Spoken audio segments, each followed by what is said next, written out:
تعالوا نعمل مع بعض شوربة منستروني أو شوربة خضار بالباستا من الآخر. ازيكم احلى ناس في العالم، انا عمرو حلمي والنهارده جاي اعمل لكم وصفه معشوقه الايطاليين. الشوربه التقليديه بتاعتهم شوربه بالمكرونه اسمها منستروني. يعني ايه الكلام ده؟ يعني شوربه خضار تجنن، بس النهارده انا هزود لها تويست من عندي عشان تبقى لايقه على رمضان اكتر. هزود لها نساير الفراخ. مين فينا ما حبش جدا وهو عنده برد زمان ان هو ياكل شوربه الخضار فيها ليمون كتير وفيها نساير فراخ ورز بالشعريه؟ النهارده هعملها بالباستا مش بالرز، وهستخدم الباستا بتاعه سيتشيليانو، براند مصري يجنن بس وصفه ايطاليه. يلا بينا هقول لكم المكونات. باستا سيتشيليانو البو او اي شكل باستا، فراخ بالعظم صدور ودبابيس، بيف بيكن متقطع مربعات صغيره وده اختياري بس بيدي طعم حلو قوي، فاصوليا برولاتي ايطالي او فاصوليا بيضه، جزر، بصل، كرفس، طماطم متقشره ومتقطعه مكعبات، قرع عسل وده اختياري، بطاطس، كوسه، توم مدهوس كده بالسكينه، روزماري، ورق لور، ريحان، وجبنه بارميجانو ريجيانو ودي اختياري. وكمان هقول لكم تريك، هنحط في الشوربه الحته اللي ورا في قالب الجبنه بتاعت البارميجانو هنحطها في الاخر بتدي طعم يتجنن. زيت زيتون بكر ممتاز، ملح، فلفل وميه. اول حاجه هنعملها في طاسه سخنه او حله هنحط شويه زيت زيتون، هبتدي انزل الفراخ تتشوح، هنزل معاها ورق اللور، شويه روزماري.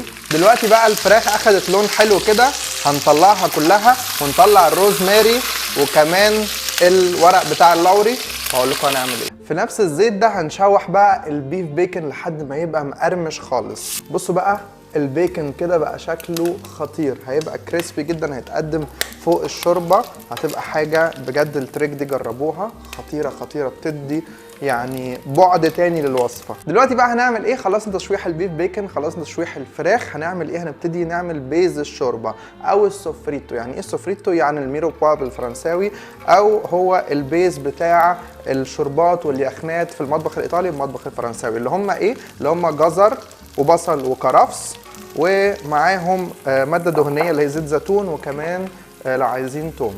هننزل دلوقتي القرع، البطاطس، روزماري، ورق لور، وبعد ما يتشوحوا شويه هنزل الطماطم. صدقوني تشويح الخضار ده بياخد الطعم لحته تانيه خالص. دلوقتي بقى هننزل الميه ونرجع الفراخ، هنسيب الفراخ لحد ما تستوي، بعد كده هنطلع الفراخ على جنب ونبتدي ننزل بقيه المكونات. دلوقتي كده طلعت كل الفراخ، هعمل الصدور دي نساير واقول لكم هنعمل ايه بعد كده. هننزل الكوسه. ليه بنزل الكوسه في الاخر؟ عشان هي ما بتاخدش سوا خالص وانا عايز الخضار كله يبقى الدنتي. دلوقتي بقى جه وقت باستا سيتشيليانو ان هي تنزل. هننزل كمان القالب اللي ورا بتاع البارميجانو، الحته الناشفه اللي تبقى في الجبنه دي.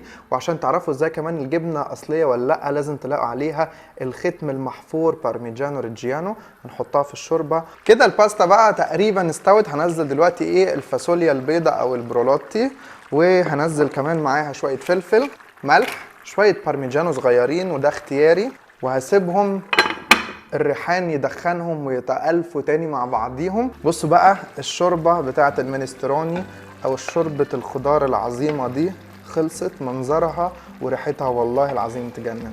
هنفتكر بقى ذكريات الطفولة واحنا بنحط النساير دي كده على الشوربة بأي شكل بقى، يعني انا مش هفنن، دي نساير فراخ. هنحط بقى البيف بيكن، هنحط بارميجانو، واخيرا الريحان. بصوا منظرها بجد، الشوربة دي بيرفكتو. جربوها، اعملوا لي منشن انا وسيتشيليانو لما تنزلوا الصور، وبألف هنا وشفا.